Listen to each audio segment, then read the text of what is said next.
Okay, so next we have the public hearing regarding potential composition of trustee areas prior to drawing of the maps. And for that, we have demographer Shelly Stilton. Did I say that right?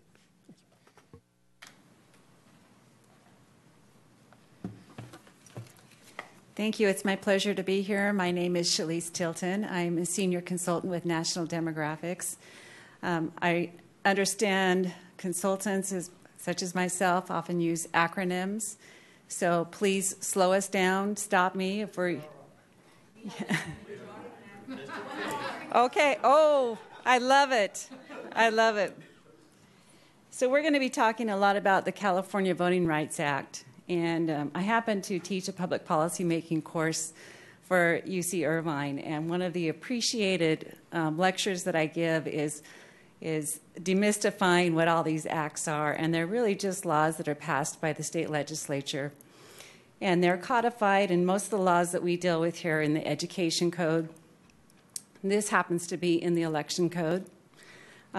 We also deal with other laws like our Public Records Act that's in the Government Code. There are 25 different types of codes in California law. And this one they decided fits nicely into the Elections Code.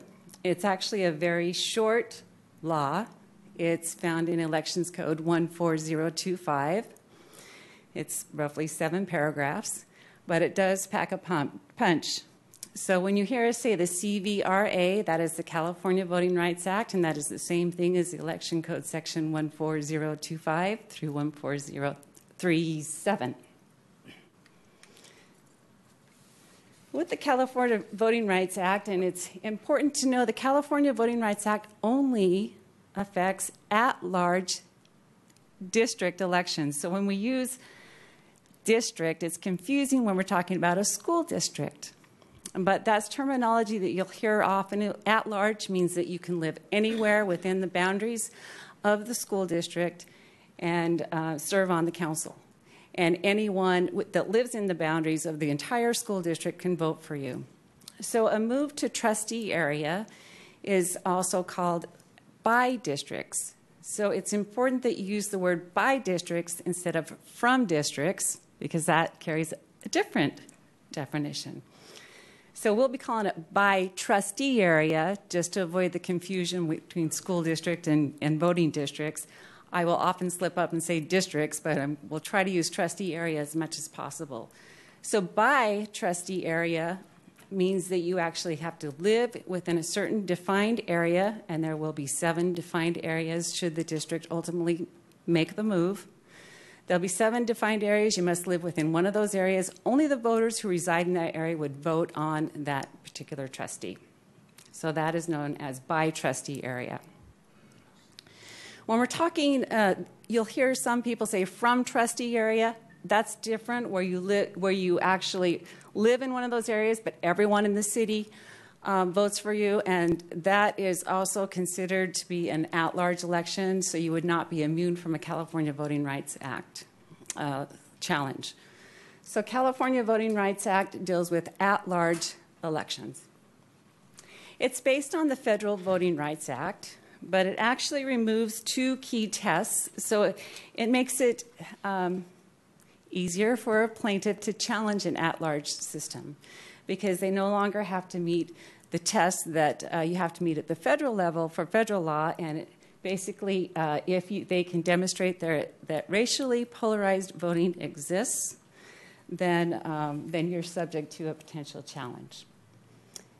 And the liability is only determined by if racially polarized voting exists. So that means if the minority group votes differently than the majority, then you have racially polarized voting.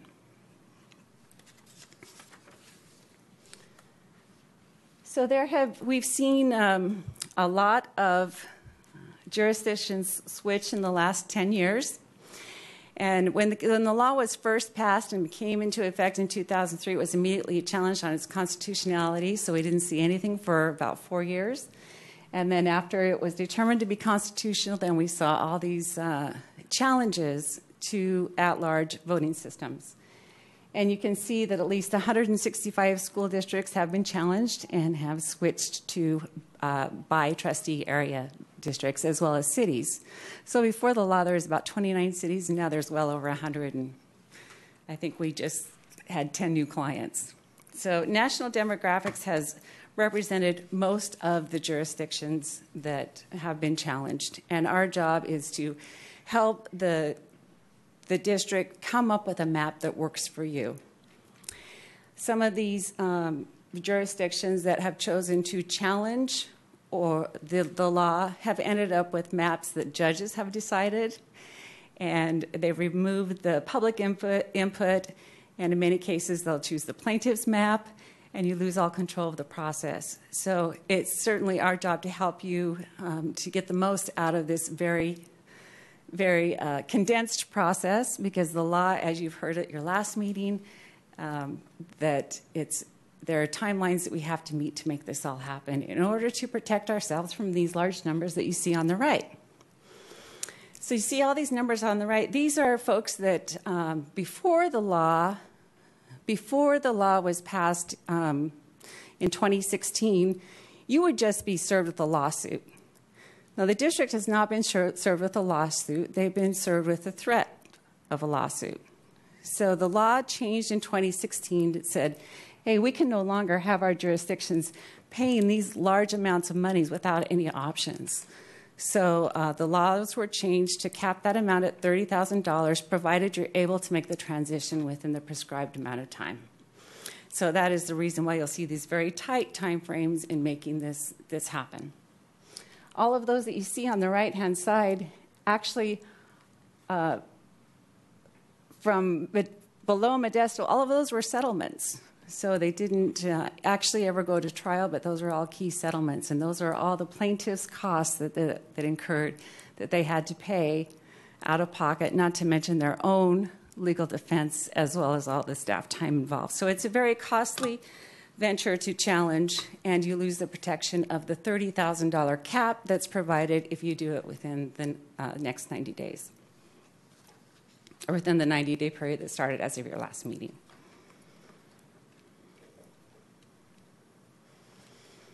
That leads us to the timeline, and as I mentioned, it's very condensed. As you talked about at your last meeting, there are 5 prescribed hearings that have to happen within a certain amount of time. Tonight is our first public hearing, and this public hearing is to receive input on the composition of the maps. We want to hear from the public on how they'd like to see the maps drawn, and we want to hear from the board on how they see the maps drawn. My job as demographer is to try to reflect your community, so I need to hear what's important. What parts should stay together, what parts should have maybe more than one representative, and as we get more into it, we'll be talking about that so that I can get some good direction. We can come up with some maps that are going to work for the district. We'll be repeating this on October 10th. It'll be a very similar public hearing to get input from the public on how these maps should be drawn. We will release the maps. NDC will be preparing. We prepare between 3 and 5 maps, and then, of course, any maps that are submitted by the public. We will also professionally produce. So all the maps will look the same, whether they come from someone who drew it on a cocktail napkin or whether I did it with my fancy computer. They will all be presented in the same format. Every map will be prepared and produced and shown to the board. This is a fully transparent and fully participatory process, so anyone who wants to submit a map can do that. And they can do that on any level. They can take the tools that we will be providing. We'll have some paper maps where they can, with some population units, where they can draw maps. We're talking about, I'm working with Jennifer on some online tools, and we'll have a website that will explain on how to use all these different tools, and we can talk about that more at the next meeting. So any maps that is prepared, we will produce the map, and we'll also show all the demographic data for each of the 7 districts. Our goal will be to have population balanced districts, and we'll be talking about that as well. But we won't be able to see those maps until our 4th public hearing, and those maps need to be published 7 days in advance. So if right before your third public hearing, someone comes up with a great map, it's not been published 7 days, you won't be able to talk about it until we have the chance to publish it, and it will be published on the district's website. And then as you see by the timeline, we'll be adopting it. It will go to the county committee. It will be in place for the November 2020 election. And then the law requires us to do it again in 2021 with the new census data. So there can be some further discussion about that, but we'll be going through this process and redrawing those districts and in order for the November 2022 election. There are some guidelines. So once a district moves and no longer has an at-large election system, they're no longer subject to a lawsuit under the California Voting Rights Act. The California Voting Rights Act is silent on how you draw the boundaries, but there are federal laws on how the boundaries are drawn. So as we're drawing these maps, we want to make sure that we are complying with the federal laws on how maps are drawn. The key requirement is equal population. So this is total population, all human beings within the district, whether they are babies, citizens, non-citizens, and we use the 2010 census data. We're required by federal law. So that is one reason why the law requires you to do it every census, because right now we're at the end of that 10-year period. So if you've had a lot of growth within your jurisdiction, then your population, your districts are not going to be balanced and will need to be rebalanced after 2020. So we're unable to use any current data. We must use the 2010 data. The Federal Voting Rights Act also requires that we can't dilute the strength of our minority groups. So we often talk about packing and cracking. So this jurisdiction is pretty diverse. We don't have real high concentrated areas, but just an example of what packing would be is if you took a minority group and packed them all into one district. So you have nearly 100% of maybe a Latino district. That would be packing so that everyone's in one district and they don't have one chance for a seat on the board. Cracking is where you would divide that up maybe into 4 or 5 districts so it dilutes their votes. So as we're drawing maps, we're conscious of where the concentrated areas are of your protected class groups. And then no racial gerrymandering. So when I always tell my clients, when you draw a map, you need to be able to explain why you draw the map, and you can't have it be the sole reason race-based. It can be a factor in drawing your districts, however. It just cannot be the predominant or only factor. So it's really important that we think about communities of interest, which is in and of itself kind of a buzzword, but what it means is, what is your neighborhood? What makes sense to you? What common issues do you have? Do people share common interests around a creek or a freeway or a certain park, or certainly school attendance zones? These type of things create communities, and these are what we would define as communities of interest. So that leads us to the right side of the slide over here. So there are traditional principles that we use when we draw maps, and this is what we want to hear from you. And at the next meeting, we'll ask you to further define these traditional criteria. And this is basically my guidebook when you're telling me, okay, we want to make sure we try to include these things as much as possible when we draw our maps. So communities of interest is the number one. We're going to be talking a little bit more of that. And when we have the public hearing, I'm hoping I hear key things of what a community is. I don't know your community. I can see it on a map, but you live here. Many of you have walked the streets, knocked on doors, and you know your community better than I can tell from looking at maps. We try to achieve compactness as much as possible. And we must have contiguous borders, so meaning you can't have little islands, an island, an island, surrounded by another district and say this is District 1, all surrounded by District 2. So you can't have a polka dot pattern. So you must have contiguous borders. Sometimes there will be little islands that don't fall within the district. I don't think there are many islands in yours that I saw just in my quick glance. So we always try to respect visible man-made and natural borders, freeways, creeks, mountain ranges, so people can really, it just makes sense. It's easier for people to understand. People are running for office. People try to understand who their trustee is. We talk about respecting voters' wishes. This talks about when we draw the lines, we initially draw the boundaries. If we can avoid pairing trustees into one or many trustees into one district, we try to produce a map that shows that option.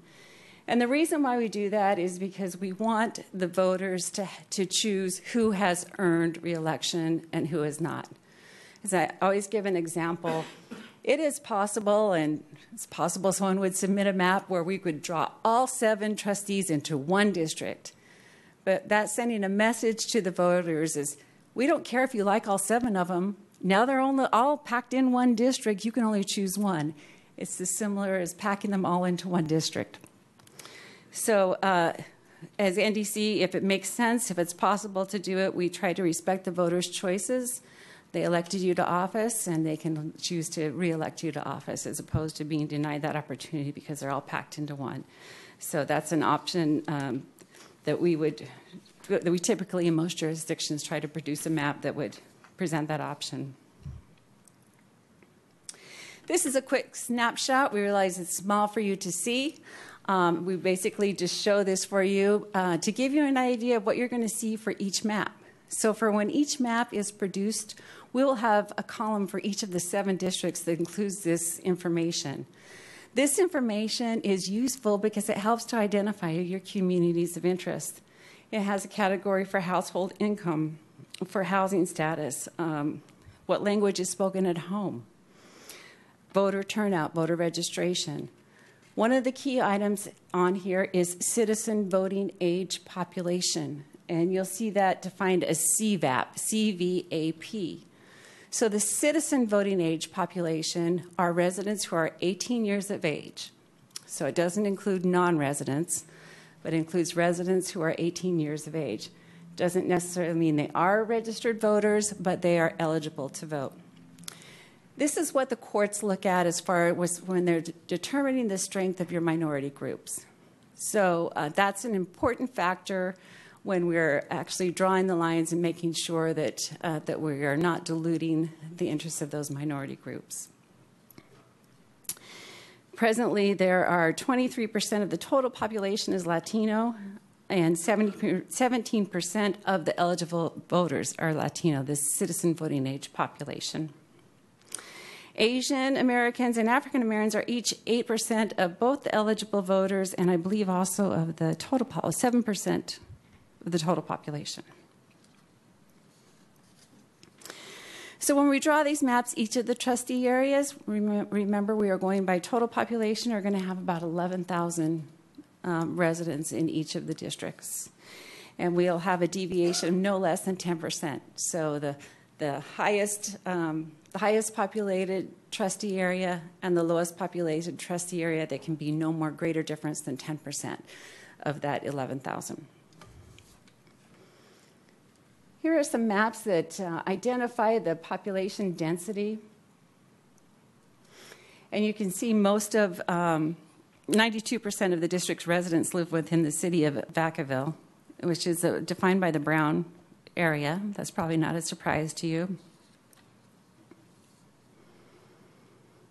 It's about 71,000 residents live within the Vacaville city area. This particular map shows your Latino concentrations. So you have Latino eligible voters that now we're going by the CVAP designation, are concentrated on both sides of Rocky Hill Road and on the south side of, is it Elmira Road? And on the west side of the cemetery. It's color-coded for those who can't see the small print. We're looking at the pink and the yellow and the green. Those are the concentrated areas. But you have to be careful because out in some of your sparsely populated areas, sometimes it'll show a great big area of red, but there are only actually 3 census blocks in that area. So there's only 17 residents. So it would show a high concentrated area just because that census area is higher in Latino population, but represents only a few voters. Similar for your AfricanAmerican concentrations. They are roughly concentrated in similar areas as the Latinos. And again, just caution, in that bottom right, there's only 4 residents in that little yellow census block. So that's not a good indicator of your concentrated areas for your African American concentration. Your Asian American eligible voters are concentrated just north of Kaiser, above Vacaville Parkway, and on the northwest corner of Elmira and Nut Tree Road. And at the upper corner, the red, and the lower, there's only 5 residents in that the upper area. These particular maps we'll have on the website, so that when you are drawing your maps and you want to try to get to respect some of these communities and not divide them, you'll know where the concentrated areas are. So this leads us to defining our communities of interest, and there's a variety of ways we can define them. As I mentioned, school attendance zones is usually a natural one for school districts. Any major highways, parks, other issues. Sometimes there are issues where a neighborhood has come together where they have fought particularly hard to maybe to keep something out of their neighborhood, like a Walmart, or bring something in. Sometimes those create communities as well. And then we also want to talk about, those who share demographics or communities of interest, this common language or common culture. So, and then it brings up the question of sometimes you have a community interest that wants more than one representative. And I'll give an example of that. I live in a Del Webb retirement community. So when my city is going to districts, we want 2 representatives that represent the Del Webb retirement community, not just one. So that way we have 2 people coming to our neighborhood forums as opposed to just one. We have 2 voices. We don't like the one doesn't share our views, and we have 2. So sometimes communities want to be divided so that they have 2 representatives. So that's just something to think about as you're going through the process. We do have maps, and we will have an interactive viewer where you'll be able to overlay school attendance zones. Some school districts think that it's wise to make sure there is more than one trustee representing a school attendance area. Here's the elementary. We have the middle school and the high school.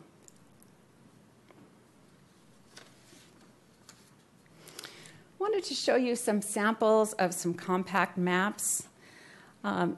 You may see some jagged lines, especially when you're looking at Glendale Unified. Keep in mind when we're drawing these maps, we use the boundaries of the census blocks. So sometimes they are funky looking lines. So you'd think you could just do a crisscross and that's how it's going to be, but it always doesn't line up with how the federal census has drawn their census blocks. So sometimes you get jagged lines, although these 2 particular examples are very compact. Sometimes you have to make a few little notches out to get the population balance, but these would be considered very compact maps. And there are maps that are more policy-driven in how their maps are drawn. And for example, in Pasadena, Colorado Boulevard, we all watch the Rose Parade. It goes along Colorado Boulevard. Well, Colorado Boulevard was suffering, and they felt at the time when they drew these maps, it would be important for each area, this is a city in this case, so for each district to touch Colorado Boulevard so that every council member had a stake in saying what goes on Colorado Boulevard. It seemed to be very successful for them. It's a very popular place to go, and if you raise teenagers in the area, you know that, which I did. South Pasadena is a little bit different. They decided to give everyone a slice of the pie, so they wanted to have everyone experience all the different economic kind of slices of the city. So they went vertical, so they would each have a little bit of everything, a variety. And then Central Unified, They wanted each of the districts to have a little bit rural and a little bit downtown. So you can see theirs kind of sprays out a little bit like a fan, a sideways fan, so that each of them had a little bit of the downtown area and each of them had a little bit of the rural area. So there are different ways that you can do it, and as long as you're able to explain why you drew the map and it makes sense to your community and meet your community, these are perfectly acceptable maps that can be drawn. So that concludes my presentation. Certainly want to hear from you on what your communities of interest are, if there are neighborhoods that you think want to be kept together or perhaps divided, and also if there's anything else that should be considered when we are drafting the maps. I'll be happy to answer any questions. So I don't have any cards from any of the public. Does anybody in the public wish to speak on this issue tonight? Doesn't appear so. Okay. Mrs. Stacy. I have a few things. So I think I must have misunderstood. So I'm concerned that we may consider throwing in an extra community meeting because I'm having a little bit of heartburn that I had processed so much information. I didn't realize that you really need the jump start initial where do we start from information now. And I don't know that I fully understand how we engage the community to be here. So I don't know how we give you good initial information, only have one follow-up meeting before the ship starts to sail and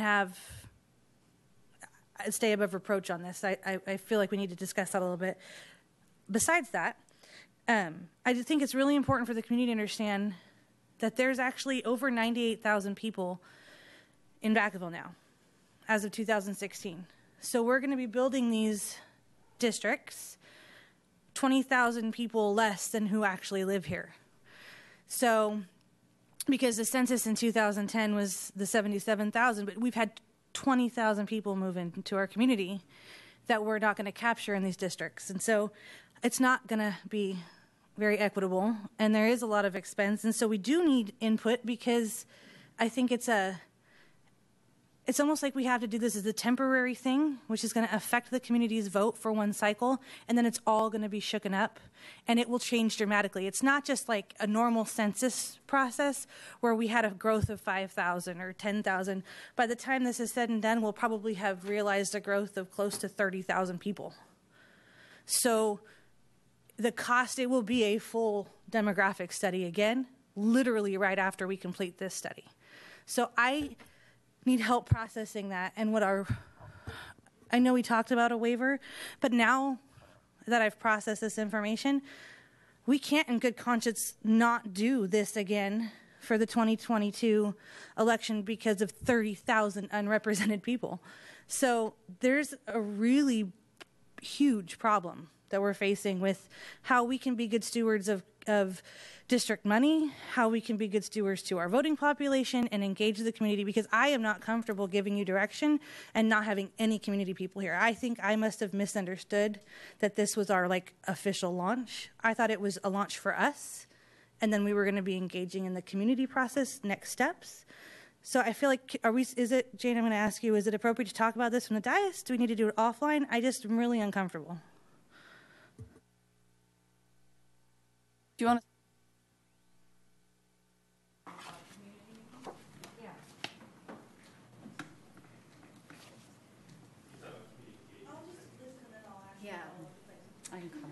All great questions.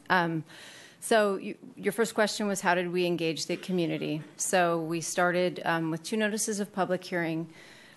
We used a lot of social media. So we posted on our own website, and then we sent those out to 11 different community groups on Facebook that encompass more than 30,000 people, members of those groups. Now, some of those groups have multiple members, like a member may be in multiple groups. We also did a public notice in the newspaper and a press release. Every single one of our school district websites has it on there, every single school, our website. Part of the strategy, we have 3 community forums. So we have 2 inputs before we start designing maps. But as we kind of watch the city go through that process, what we saw was that a lot of community members are very uncomfortable coming up to a dais and providing input. But they'll come for coffee and donuts, and they'll play around with maps, and they'll speak, and they'll share, and engage in that process. So we have 4 community groups scheduled. There are two pre-map meetings. They're public hearings where people can provide input prior to even developing maps. And then there's another one. And then following that, we have community forums that are different. They're a little different. They're less formal than public hearings. It's coffee and donuts. There's one that's completely held in Spanish. There's one that's held in English at the Senior Center, at Markham Elementary, and Wilsey Wood. And that really engages the community in conversations in a less formal setting than a boardroom and a dais. Does that answer your question? It does. It does. So then I guess my follow-up then is if the attorney can come up for this one so you can kind of tag team this thing. So I want to make sure that the community understands, too, that this is almost a lose-lose thing to try to be really integrous about how we do it so that we are good stewards of the process, of the community input, of following the law. But I am wondering, would it be prudent to just attempt? I mean, really, I would really want to put the burden on the attorney who served us with the letter to understand that we're actually leaving 30,000, at this point, over 20,000 people out of our districting because of the proximity to time. It's not serving our community. It's not serving our unrepresented community. So if the intent is for us to truly change the dynamic of how people are represented in the community, we have some unique circumstances to consider right now. So as we pursue this process, can we write this letter? Can we just lay out the facts of the process? If he says no, fine, but if we don't ask, he can't say yes. So I just don't know how everybody else would feel about it, but this is way bigger. Now that I really have connected all the dots, it's gnarly. This is not good for our community right now. And just the timing of things, not the CVRA, but the timing and process. Well, if I can comment, we can certainly communicate all of this to Mr. Shankman, who's the attorney who has submitted the request. One of the things that happens under this California Voting Rights Act is there's timelines. Once you get the demand to move to a trustee area, you had 45 days to adopt a resolution of intent to do so, well, we've done that, which you met. That then started a 90-day clock for you to get the process completed. Within that time period, within that combined 45 and 90 days, under the law, because you've met those timelines, Mr. Shankman can only make a demand for attorney's fees of $30,000. He has to show he actually did the work. Let me ask a different question. But if I can just complete the thought, I'm sorry. To make sure, because I want to get this out to the board, that any work we now ask Mr. Shankman to do, any letter we send him, any analysis we ask him to do, you will be billed for, and to get him up to that $30,000 amount. So there's the cost involved there that I want the board to be aware of. So as long as we're in the time frame, though, as long as we're within the 90 days, right, even if he did get up to $30,000, to me, that's the question that's worth asking. Because if he chose to rescind his letter or, by some miracle, choose to do the right thing for this community, right, to allow us to do this process in a way that is fiscally responsible, makes sense, and represents everyone, then we wouldn't be on the hook past those if he rescinded his letter, right? You would not be on the hook to Mr. Shankman, but he is not the only attorney in the state who is pursuing these matters. But as of right now, he's the only one in our purview. He is the only one who has currently submitted a letter. That's correct. So are you inferring that we would leave ourselves vulnerable to other liability because we didn't? But if that attorney, we'd have to start over. So we'd do the same process with the next attorney. That's very possible. Okay. Mr. Whitman? So what you're saying is that Mr. Shankman probably is going to force us to spend at least several $100,000 now, and then as soon as the 2010 census data is in, 2020, pardon me, is in, we'll have to spend another couple $100,000 to redraw the districts. I think those costs are much higher than what they will actually be to go through that process. But yes, there will be a cost now, and then you'll go in that 10-year cycle where it'll have to be done every 10 years. Well, every 10 years I can buy.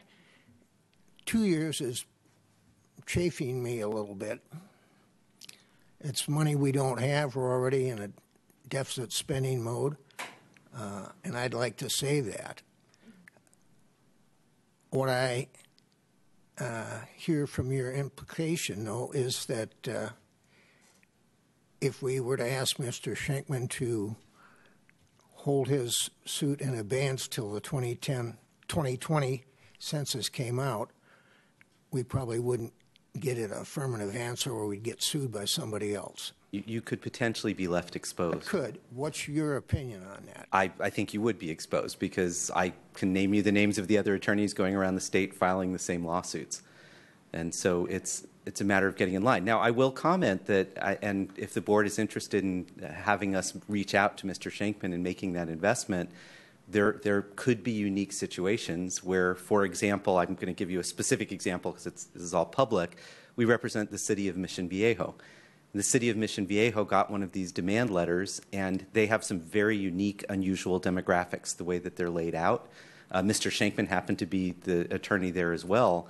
The parties basically, in the end, went hand in hand to court and asked the court to bless an approach that is not moving to trustee areas exactly. It's a modified approach. So in theory, if Mr. Schenkman was interested, we could reach out to him to see if there was a way of doing that. Right now, there is no court jurisdiction. So you'd essentially have to, and this is something that would be a closed session discussion, you'd essentially have to be deciding to move into a litigation mode. But there is such a thing as friendly litigation if we could get to that point. I don't know how optimistic I am that we could get there, but again, if it's the board's will, we could certainly explore it. All right, two more things at least. I think we'd like to know what this blended model is that Mission Viejo has. Secondly, this presentation didn't come attached to our board. I'd like to see that. Now, a couple. I'm going to send it out to you. Teresa has it. She'll send it out to you. Okay. In here it says that they spotlight minority voter dilution, or whatever you wish to call it. What if no Hispanic, since that's what the CVRA is directed at, has run for office other than Mrs. Malberg? How can they possibly sue based on that kind of circumstance? So with the reasoning of the CVRA, and I'm channeling Mr. Schenkman and other plaintiffs' counsel here, so I'm not saying I necessarily agree with this, but the explanation or the argument they make is that if you have a district where no minorities have run, or a particular minority have run, it's because they're concerned about the racially polarized voting. They don't want to run if they don't think that they have a chance to win, or arguably that they feel there is prejudice or discrimination against them which discourages them from running. So it's a little bit of a catch-22 to make that argument, because the response is, well, there you have your evidence that you have racially polarized voting.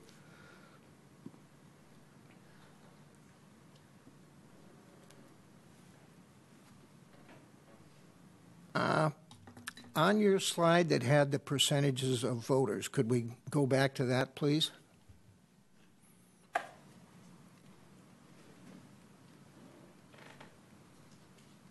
Oops. Pardon. When you get down to the third block, voter registration, 6,900 Latino, et cetera, 16%. What's the 16% derived from? Are you asking about the difference between the Latino and the Spanish surname? Or I'm sorry? so on the voter registration line, you're asking about the 16%? Yeah. So there are two figures here. One says Latino estimate, and the other says Spanish surname. Okay. So the Spanish surname, that comes from the California statewide database. So that is based on voter registration surnames.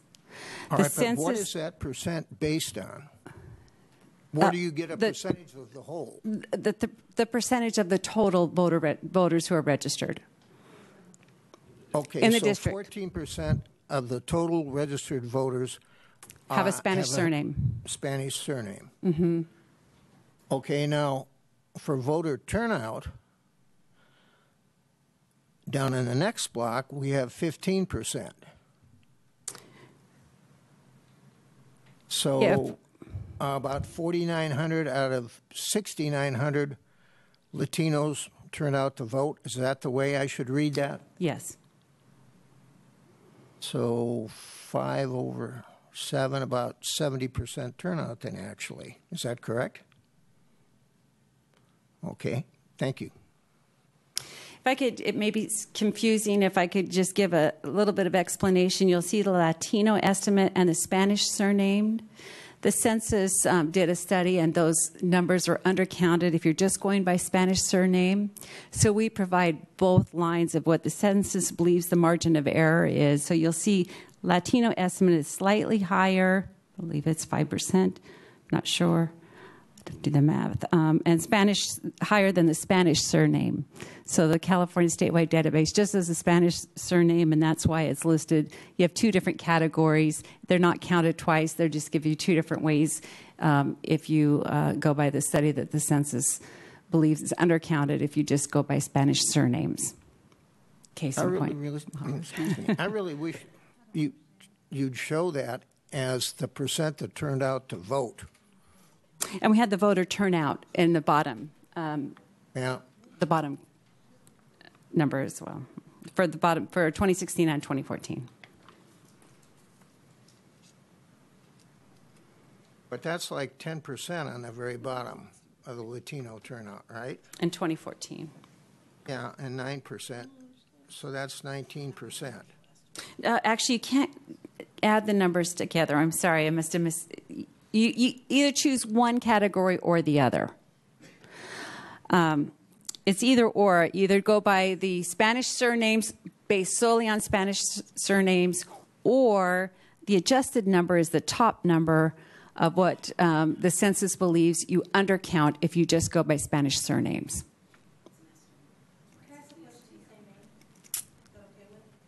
Yeah, I'm still coming back. That's fine. So in this, while we're here, because I don't want to, just so that if someone asks me, I can explain. So in the citizen voting age population numbers, does the Hispanic number include Latino and Spanish voting age people? That's self-reported by the census. So we're not talking about voter turnout. Those are census numbers. So it's not an accurate number. It's not a very, very quality marker. Those are 2010 self-reported numbers for the reason Hispanic I brought it up is population. because this is a really good example of. So I guess let me ask the question now: is the Spanish surname and the Latino included in the Hispanic when you're talking about voting age? I understand, but are those when you're talking about the citizen voting age population? That's It doesn't matter. from Okay. the U.S. Census Bureau. Okay. Well, When you do the census, it's not connected at all. Got right. it. Okay. It's not connected to voter registration. Voter registration, they're just going by surnames and saying this, it could be Filipino, it could be Spanish, it counted as Spanish.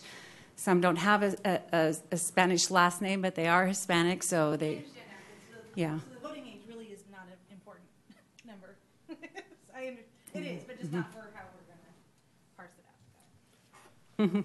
All right, am I missing something here? I would think those numbers should add up to 100% of the voters. Is that right? Correct. They don't. When you count one or the other, you have to count one or the other. I don't know, we should try to understand this. It can't add up to 100. Yeah, I can. This one's an estimate. So The top what one I'm is an really trying to adjustment of this. Get at here is what is the real Latino Hispanic percentage population in Vacaville? If you're going simply by Spanish surnames. No, I'm not. Well, we know from the Census Bureau at the top, if you're just talking citizen voting age and not talking about registered voters, citizen voting age population in 2010, we have self-reported 9,000. 17%. Yes, 17%. But there is no way to get that down to how many of that 17% voted? We can only estimate based on surnames. But the fact of the matter is that 17%, with maybe a couple other ethnicities crossing over, would actually elect a trustee. So they are not powerless. I see no need for this. But Ed and I will go for donuts anywhere. Mr. Jansen, thank you for waiting patiently. You're welcome. First, a comment to Ms. Stacy. The population is roughly about 100,000, and if you remember, our growth over the last 5-10 years has been to the north and to the south, and the majority has been to the south, and the south's not our school district. So although we've added a bunch of people to Vacaville, that is a whole different other school district. So I think the number you're concerned about is greatly reduced, maybe in half or even more than that. I think that'll come from the demographics, right? We're pulling it from our district and not from our city, correct? Because we have 2 districts in our city. Oh, definitely. When we provide the population unit map, that'll help Draw that line. show that as well. The current. Yeah. And then just a question off the top of my head. We have 2 prisons in town with a large population. Do they count in this process as pure numbers, and is that considered in the districting? Actually, how does that work? the prisons are outside of the school district boundaries, so they aren't. So they're on the south side. And they aren't counted. well, they're in Travis. There we go. Okay. Thank you. Mrs. Stacy, do you have more questions? Or? I do. So to the attorney. So I really do. I don't remember. Okay, I really do want to. Harold, do you want to join us? I think you're going to have to help with this one. You had mentioned that if we chose to reach out to Mr. Shankman to say, here's our unique circumstances, here what we proposed, do you want to work together? You said, you made a comment that we'd be entering into litigation mode. So I didn't understand that because I'm not asking this board to put a pause on what we're doing. I do feel it would be prudent, and I feel like we should talk about that. I haven't heard anybody else say anything how they feel about this, is if he has a history of being, there's a moment of reasonableness with this other community, and we give him the facts of our community and our reasoning in support of pursuing the CVRA, because that's not our intent, is to not do this, but to do it in an appropriate time for it makes more sense. How does this board feel, or Jane, what's the process to talk about that? Because I'm not, and I need to understand why that would be entering into litigation mode. If I can help with that, when I say entering into litigation mode, if you reach an agreement with Mr. Shankman, it is not binding on anybody other than Mr. Shankman. If you reach an agreement through court, if a court approves it, but to get there, somebody has to sue somebody. And you're also probably then talking about removing the $30,000 cap of what can be sought. So that probably is a discussion best held in closed session about what the implications of that are. Mr. Freeman, could I interject on that?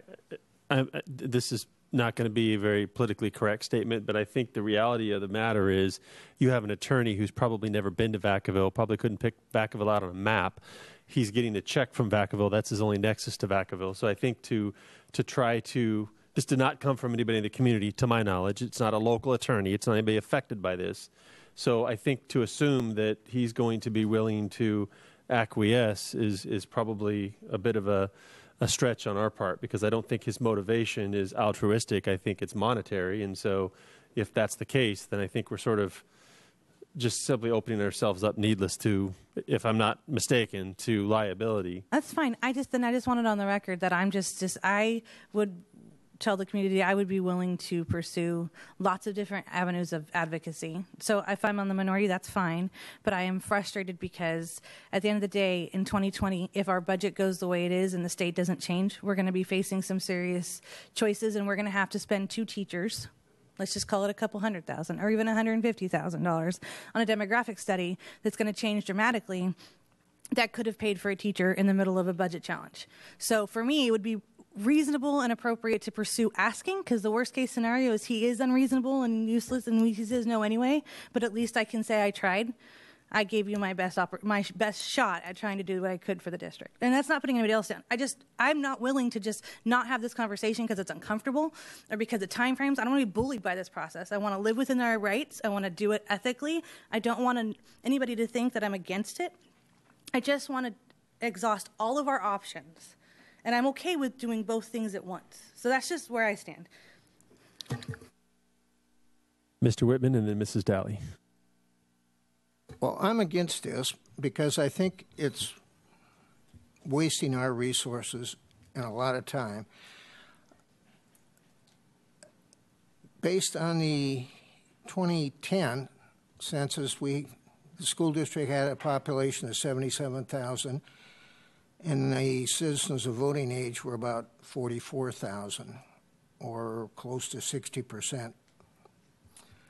The voter registration was 34,000, so that's just over 50% of the total population registered to vote and about 75% of the voting age population. Am I correct so far?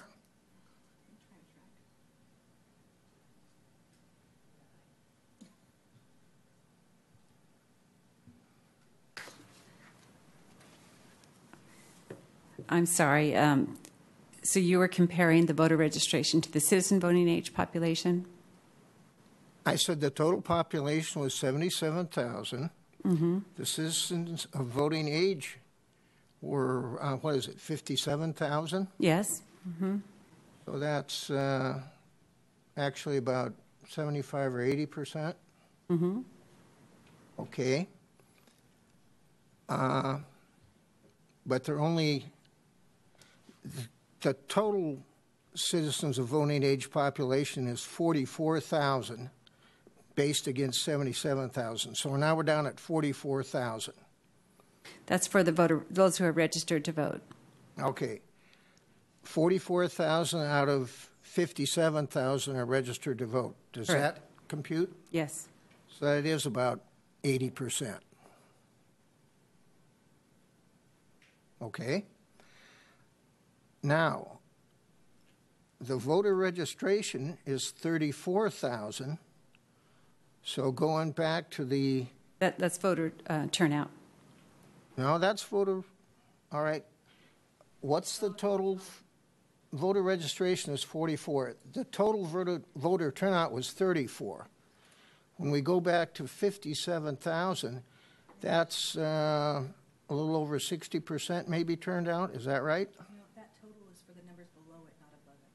I just figured that out.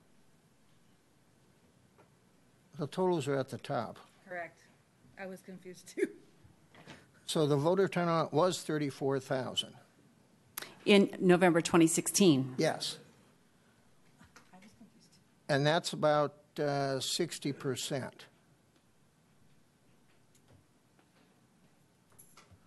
All right.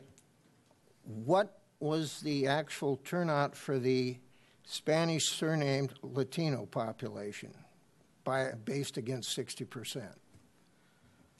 So Spanish surname in November 2016 was 4,477.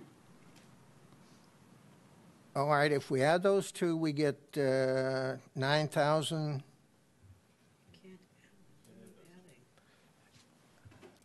So You're adding something less than Yeah, 9,000. Actually, you either use one or the other number. So it's under 5,000. Correct. For November of 2016. Okay.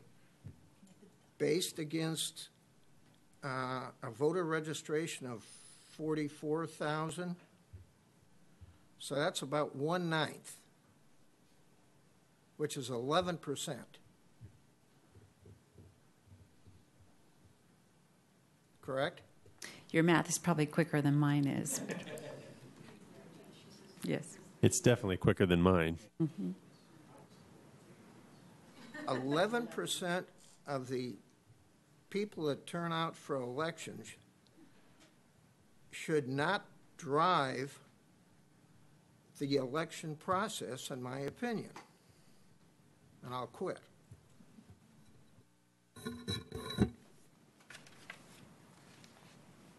Okay. Oh, I'm sorry, Mrs. Dell.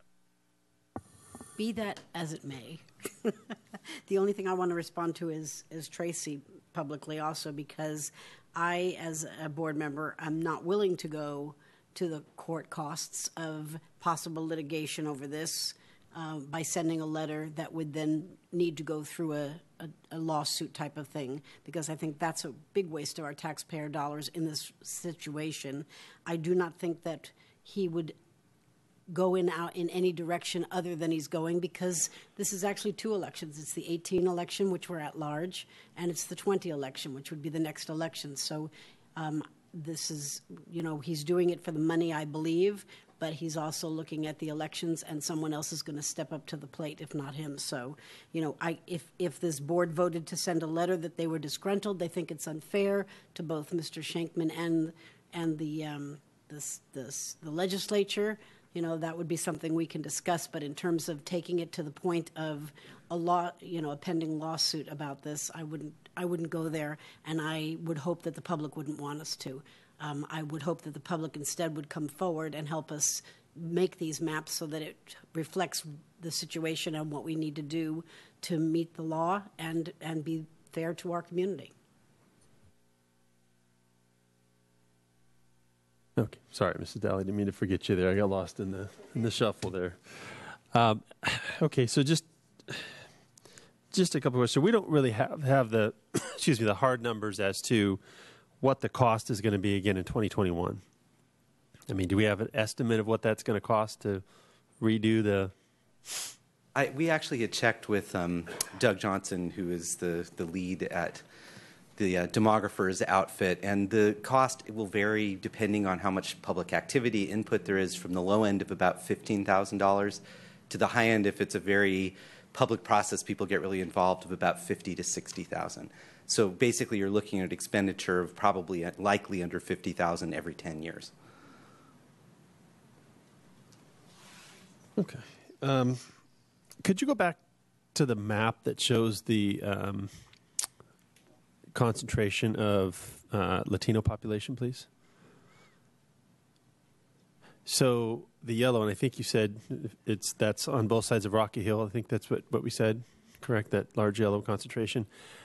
I guess I'm just unclear. How do you turn those into districts without the term, I think you used the term cracking or packing? How do you not end up in one or the other when you have that high of a concentration in a particular area? Because it seems to me that if that were to be all encompassed in one voting area, then that would sort of fall under the packing side, right? But if you were to divide that up into multiple ways, would that not then open us up to the accusation of cracking?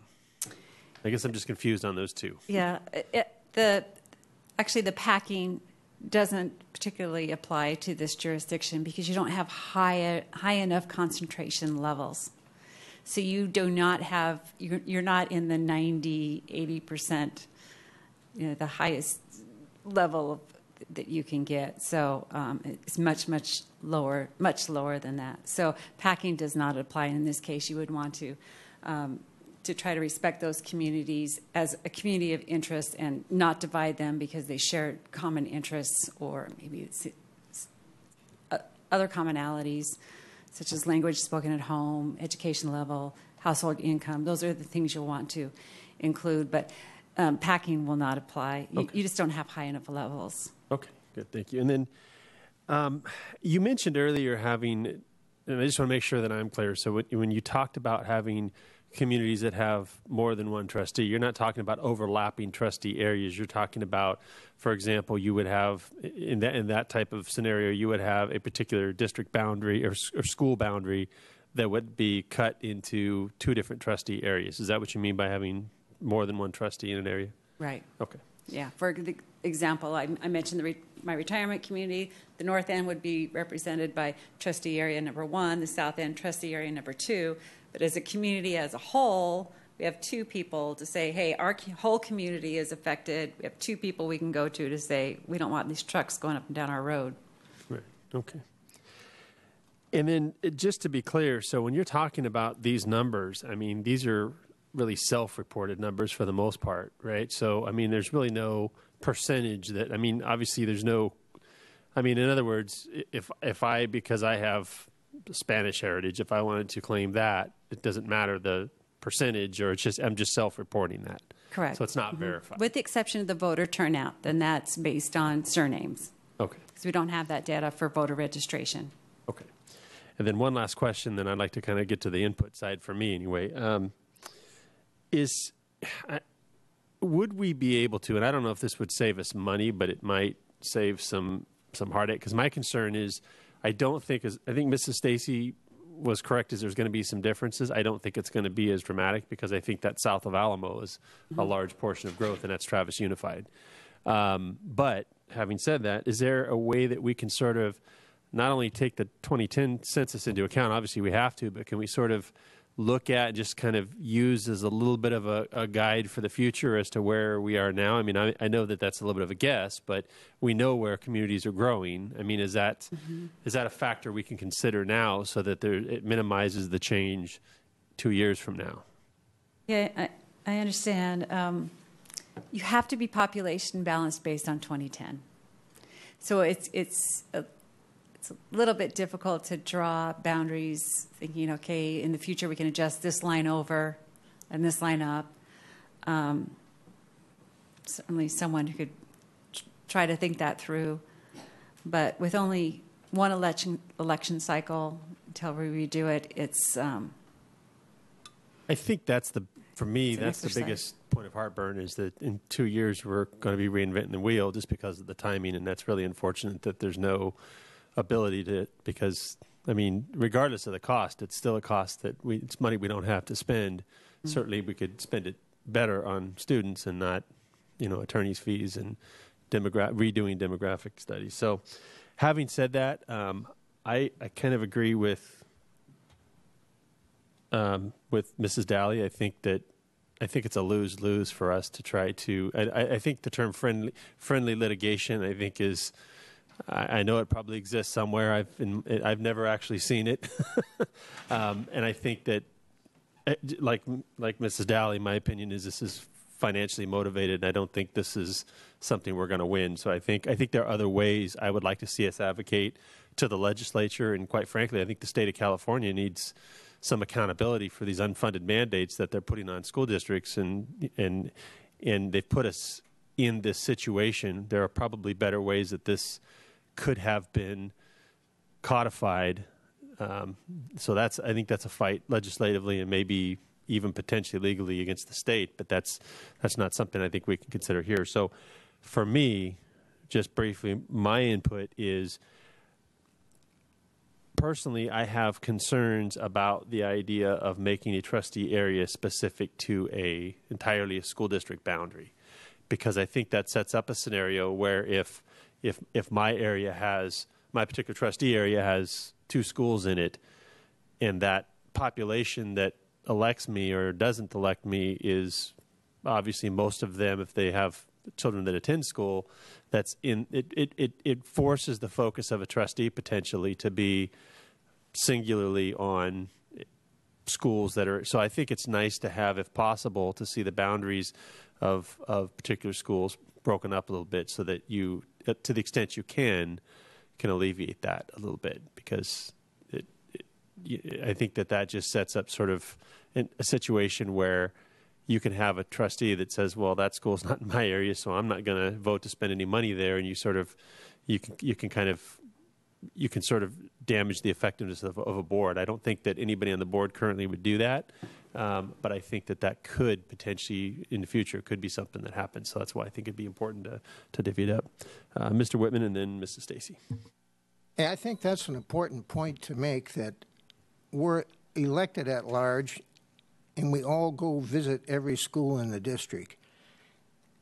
And we as a board and individually feel that we represent every school in the district. Going to this at-large stuff, I don't think that feeling is going to exist. But I'd like to go back to your packing statement there. As I see this, you're telling... one of your guidelines was divide along natural or man-made boundaries I-80 seems to be a boundary, perhaps. Is that probably true? All right. So on this slide, you're telling me that there isn't enough Hispanic, Latino, whatever way it's counted, surname or otherwise, to elect a district. Where are Latinos and Hispanics going to be able to elect someone? And until we start getting the maps and seeing where the numbers are, you may or may not have a district that has a majority of all minorities. It's possible that you can't achieve that. In that case, they can or can't.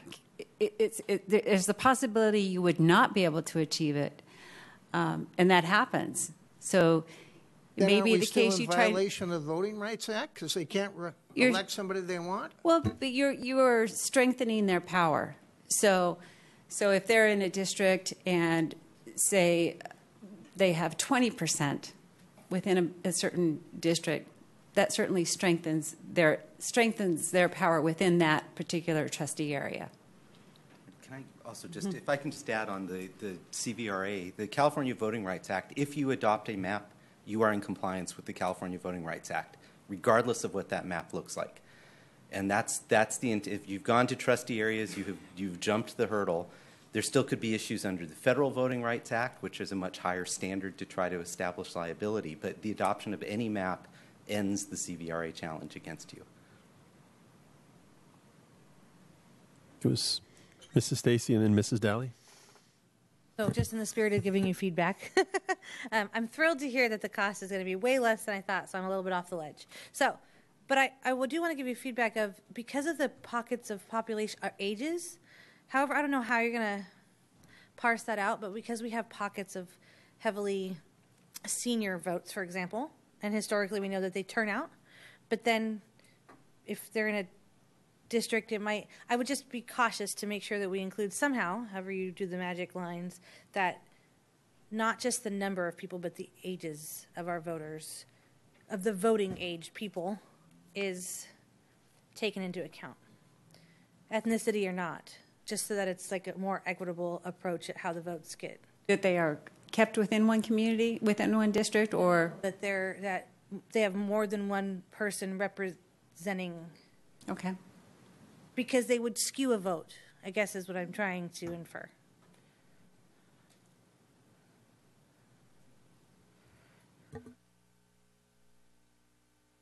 Mrs. Daly? This is kind of to piggyback off of WIT, but a slightly different take on it. To me, I do not believe that if we had one trustee from each school, it would make a huge difference. Because I believe we would become a voice for that area, not a power. Because on this board, it takes 7 of us, and it takes negotiation and discussing, and it takes 4 votes to make something happen. So one person can never really do that kind of powerful, I'm going to get it for your school. And I think that's one thing the public doesn't really even understand, because they believe that we have more power than we do. But given that, when you start having 2 or 3 share a district, that's where it becomes dangerous. Where a school, that's where it becomes dangerous. Because if 2 or 3 of us share a school and share likenesses, then we could push and become a power block. So I think that that's an important thing, is there needs to be balance. So obviously we're going to share junior highs and high schools. Well, not obviously, but perhaps. But I think we need to be careful. If one person, or if 2 or 3 people shared one school because of the way it was parsed out, then there was only one person at all the other schools, that would make a difference in the power that those people had, because our power comes out of the votes. So I think that's something to look at, and I'm sure that's what you've looked at in other districts. I actually have the opposite concern of what you just said, and that, I know it's shocking. Because I'm afraid that nothing could get done, because, I mean, every school site has need. I mean, let's be honest. Every school site has legitimate need. Some needs, I mean, we have to look at are more pressing and more urgent than others, and that's part of the job of the board as a whole, is to make decisions as to where we spend that money based on that need. But I think if you have everybody has a different, potentially a school area, while you're elected to represent the district, and hopefully that's your job and that's what you should be doing. But I think it would be very easy for a trustee to lose sight of the fact that I'm not going to vote for any money that doesn't get spent in my district. And the example I use is Markham. We came together collectively and realized that the $20 million from Measure A just wasn't going to cut it. It wasn't going to provide what that site needed, and we came together collectively and we added more money to give that school what it needed. I'm afraid that if only one person was elected by those people in that area, that everybody else would say, hey, that $14 million, I can use that in my district. I'm not going to give it away because I don't know, but I certainly think I can see that argument being made. I think that people from other school sites and neighborhoods surrounding those school sites can say, well, why you voted to spend the money over there. I'm not voting for you again. And so then it becomes a scenario where if somebody wants to get elected and retain a seat, then they're going to have to basically veto everything that doesn't bring money into their area, regardless of what the need district-wide is. I don't know if that's going to happen, but certainly I think it could. So that's my fear. Any other? Yeah, thank you. Any other input from the board? I think we've. Well, that's what I'm asking. Do we have anybody else that? Can you ask us what's the top priorities that would give you the best place to start, so we can answer them? Well, or two good questions we can maybe. If we could get a consensus on if you want us to try to achieve a map that has multi trustees for school attendance zone, that's a direction that you could give us. Or if you want to try to have single per school attendance zones, that's one direction. Typically, at this first meeting, as you said, you've had very little time for this all to absorb. The next meeting, you'll be actually adopting a resolution that will establish some very broad criteria terms. So you'll have another meeting to think about it. And if you want us the traditional criteria that we listed,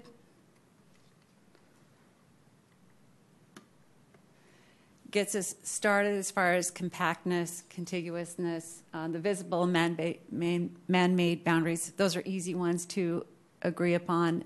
The communities of interest, they'll start to come forward, especially in the second hearing. Now that this is typical for the first hearing, where we're still just sorting it all through, and you'll start to get more from the public. But certainly, if you have any other particulars about freeways or areas that kind of seem to make, sometimes a freeway, it looks like it should be divided, but actually they share a very common interest on both sides. We find that with railroads often too. I guess that's a great place to start since we are still processing. I think we have to realize that we're not going to get anywhere near the turnout, in my estimation, that the city council got when they did their maps. This was widely broadcast, and no one has come forward to speak tonight, which is kind of disappointing, other than we loquacious board members. Yeah. Thanks for your patience. Yeah, and I think too, part of the problem that I find with people that I talk to about this is it is a fairly complicated thing to understand, because it almost, just looking at the slide, you almost have competing interests between the federal and the state, which these days is not uncommon.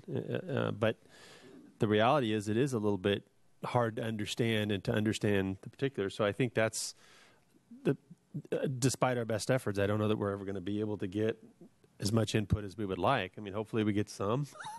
And once people can see maps, the process really starts picking up. And the tools, and we'll be working with Jennifer on the tools, but as soon as maps are produced, we'll get them on the website. So the council can't talk about them the board can't talk about them in a public setting, but if we end up to go with the full package with the full online tools that are available, the public can share their own maps without submitting them. So people start to see ideas for maps. It starts to hit home for them, and then you'll get a lot more input on once they start to see how the maps could start to be drawn. It's very typical. It's a frustrating process.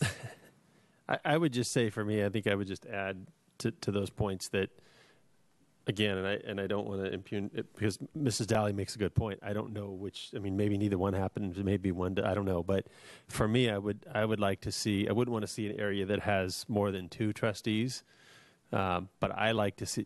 Personally, I would feel as comfortable about this as I can, knowing that there's no more than 2 trustees, but that is to the extent possible that every site has at least their boundaries are touched by at least 2 trustees, so that people can have at least accountability with more than one person, so that if my conspiracy theory, as it were, comes true, that at least it's minimized a little bit.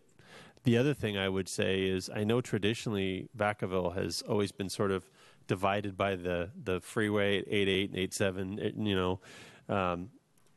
because I almost would like to look at it differently and look at it as an east and west scenario, because I think the growth is, most of the growth obviously is happening on the east end, but I think the idea of north and south, when you're talking about the district, the city, it's a little bit different because you have that area south of Alamo, which is not our district, that's Travis.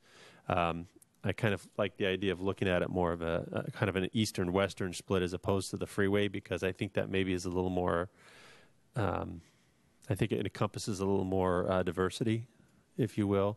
Not necessarily ethnically, but I think just population-wise, because I think there is a big difference between the north side and the south side, and I think it's important to sort of to blend those two whenever possible.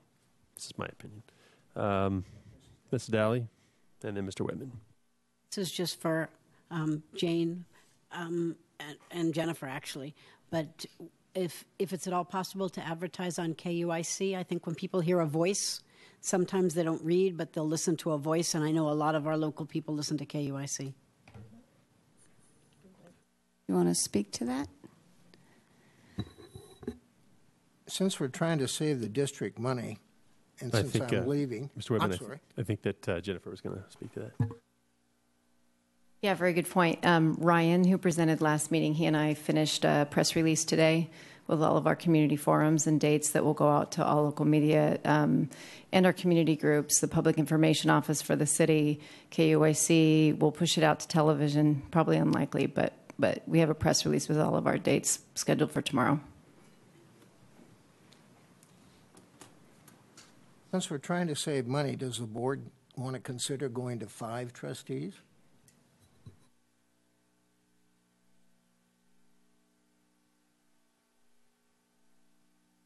How would that be a financial savings? 2 less salaries. Yeah, 2 less medical, yeah. And medical. Personally, I mean, I guess I wouldn't be opposed to seeing an option for that. I mean, I don't know that there's do you have any input? I don't know that there's a positive or negative necessarily on that. I mean, I think that I can see benefits of having more representatives on the board, but I can also understand the opposite argument where Vacaville's not that big per se. So I don't know. Any thoughts? If I can just comment, next week you'll have an opportunity to actually give direction on criteria, and at that point you'll have an action item on. If the board's interested in including having a test map amongst the other maps run that has the 5-member board, you can simultaneously go through this process. When you move to trustee areas of reducing the number of board members, it goes through the same county committee process.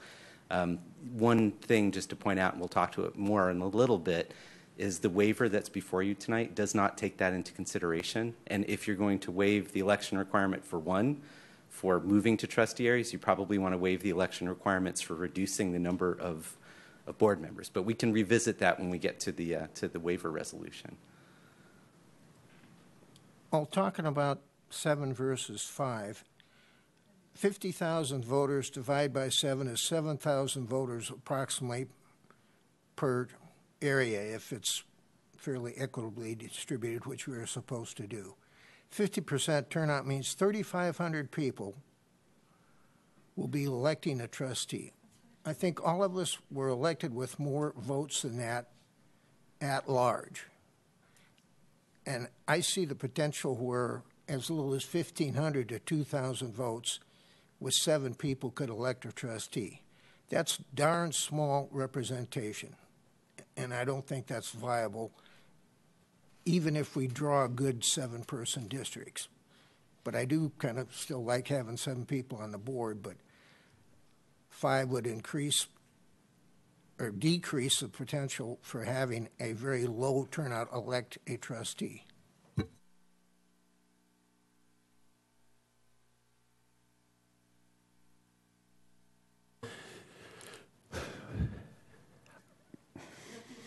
Yeah. Well, I guess we do have to sort of think that if that's a decision we're going to make, we would have to make that tonight with regard to the waiver, correct?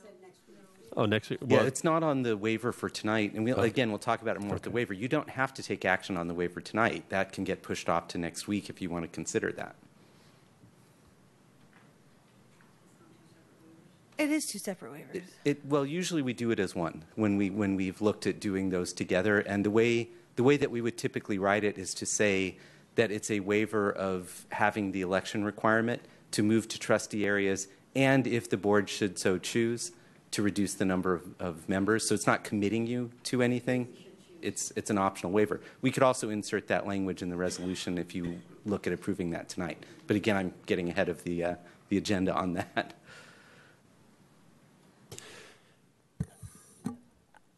if I could just, I'm sorry, just make a comment. I think the thing, and I don't know that this affects us one way or the other, but also to me, a little bit of a consideration is you also have a city council that went from 5 to 7, and now we're talking about going from 7 to 5. I don't know if that means anything or not, but it's a little strange to me because I realize with the district there's a little bit different requirements, but that almost seems counterintuitive to me. Like, I don't know how you justify 7 here, but over here you and I realize it's our decision to some extent to make, but I think it would make sense in like a logical way, but I feel like we're actually trying to answer a whole bunch of unanswerable questions. So if we go backwards, we're not limiting the community's access to participate in the process even more. And so by having more districts, at least we have some hope of having as much representation touch as many different parts of the community. If we shrink that, now you remove 2 options for people to participate in the elected process for the sake of votes. I don't know. I need time to think about it. I can't think. yeah, I think that is definitely a topic for a future discussion. And we can decide if we want to, on that, when we get to that point tonight, if we're going to postpone, I guess that. So, yeah. Any more input or questions from the board tonight on? Please. Would it be beneficial for us tonight to make the decision to put it on as an option and go ahead with the waiver? Is there any problem with putting it off to next discussion, or should we just go ahead? Because if we put it on as an option, there's no commitment. So it could be put on. I'm just asking if there's... That's a good question. If we choose not to as we're in the process, does it screw up the waiver? No. It shouldn't, because it's just a difference of a week. Everything is about getting the waiver done into the state board before you make it to the county committee process. Okay. And so the 1 week shouldn't make a difference with that. 1 week, meaning the special hearing, but not 2 weeks to the October 14th meeting. Yeah, at some point we'll have to then start looking at there's a certain deadline you'll hit where the state board won't be able to take it for that meeting, and they only meet every other month. So it would have to go to the special hearing next week. If that's, and I realize we're sort of jumping ahead, but I guess this is probably as good a time as any to discuss it. Is that, do we want to kick the can down the road, or are we at the point where we can? I'm comfortable making a decision now, but I don't want to pressure. Talk about the decision of 5 to 7 to 5. Yes. Should we be making that decision or have community input? Like we're going to flip over their apple cart and then not ask them what? Well, Except sure, if we we can make put the decision tonight. But if we put it on as an option, then we have all the time in the world to make the decision. Well, not all the time, but the time. We have several meetings we can go. Correct. So we had another district that had a 5-member board that talked about the possibility of going to 7. We put that in the waiver. They decided not to go to 7. They didn't have to use that part of the waiver, but they had it in pocket if they needed it. So it wouldn't hurt us to put it in there and then continue discussion on it, and it could get the waiver in. That's what I was asking in the first place. And I wasn't very clear. So now we got it. Well, again, it could be that I wasn't clear. I apologize, because this whole thing is clear as mud to me as far as I'm just concerned about at some point, and I realize we want community input, but at some point I wonder how much you're overwhelming people by asking for, I mean, that's, do you want 7? Do you want 5? Do you want, I mean, yeah. No, I don't feel that strongly about it. I mean, I'm just wondering if it's not placing an awful lot of, requesting an awful lot of information. It'd be different if we had, months to sit down and vet through this, but in 2 weeks, we want you to decide, do you want 5, do you want 7, where do you want the boundaries? And we want all that input. And by the way, we want it in about a week. So I think there's nothing we could do about the timeline, but I think that's, anyway. Okay. Enough of that. Okay. No other input or questions? Can I get quick? Yeah, we need like to we know did. what to put on the agenda for next Wednesday night. Are we talking about one waiver with both items on the one waiver? That's what I'm hearing. Okay, so we Right. bring the same. As an option. Yeah. We bring this same item back and then include also going down to 5 as an option. Does that make sense to you? Okay. Yes. You can help us with that. Thank Absolutely. you. Right. Okay. Thank you. Appreciate you hanging in there with us because And if I can just ask the question, should we expect then that the board would be pulling the other item for the night so that we can stop your meter from running on your attorney and demographer? It sounds like yes, we would have to do that tonight. So I would say that's confidently we can say yes. Thank you. We'll say good night then. Well, I think we do it at that point, correct? Or I don't think we do it. 18A, right? Yeah. Once we get there, we can. But yes, I think that's the intent. Right. We gotta wait till it comes up. But I think there's no question the way it's going to go. So. Yes. Thank you. Given the time, if everybody's okay with it, can we take a 5-minute break and then we'll get started again?